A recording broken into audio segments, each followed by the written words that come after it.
వరద సహాయక చర్యలు పునరుద్ధరణ పనుల కోసం రాష్ట్ర ప్రభుత్వం 200 కోట్లు మంజూరు చేసింది.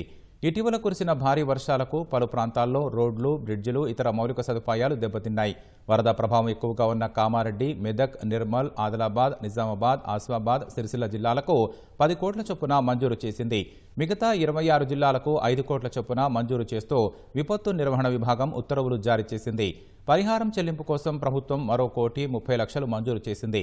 మరణించిన వ్యక్తుల కుటుంబాలకు 5 లక్షల చొప్పున, పశువులు మరణిస్తే 50,000 రూపాయలు, గొర్రెలు, మేకలు చనిపోతే 5,000 రూపాయల చొప్పున ఇవ్వాలని ప్రభుత్వం నిర్ణయించింది.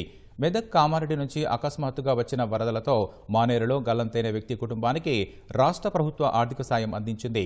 రాజన్న సిరిసిల్ల జిల్లా గంభీరావుపేట మండలం నర్మాల వద్ద గత నెల 27న నాగయ్య మానేరు దాటుతూ గల్లంతయ్యారు. ఆయన ఆచూకీ కనిపెట్టేందుకు అధికారులు గాలింపు చేపట్టారు. ముఖ్యమంత్రి ఆదేశాల మేరకు పంపుకాడి నాగయ్య భార్య లక్ష్మికి 5 లక్షల విలువైన చెక్కును కలెక్టర్ సందీప్ కుమార్ ఝా అందజేశారు.